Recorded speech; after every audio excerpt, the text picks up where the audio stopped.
I'm Shawn Menard. I was, raised in the city of Ottawa. Ended up doing my master's in public administration at Carleton in public policy and with a municipal focus. Have had a lot of involvement at the local level, being president of the Centretown Community Association, vice chair of the Pedestrian Transit Advisory Committee for the City of Ottawa. And, some of the big things that I've been doing in the last few years has been working with the Federation of Canadian Municipalities for municipalities across the country, and actually have a small business that I've been doing that for the last few years now, working for cities with the federal government. And so, I come to this level very focused on ensuring that the government closest to the people acts like it, that the one that delivers 90% of services for people is doing it with proper consultation and ensuring that those less fortunate, those that don't have as much as the rest of us, have a voice at City Hall. So that's going to be important this term.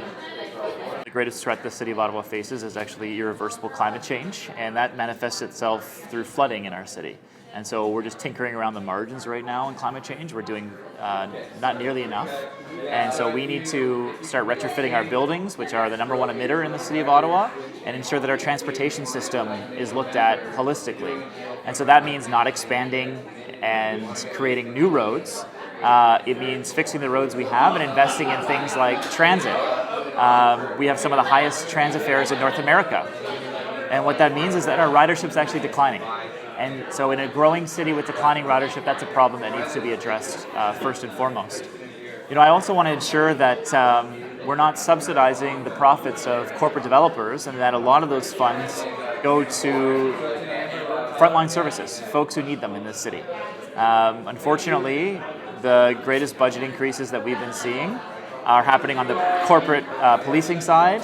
On the militarization of the police, these sorts of things have to change. We need to start investing in people, first and foremost, and that means frontline services like transit, like affordable housing, which we still have a 10,000 person waiting list, and poverty rates that are far too high for a city such as Ottawa.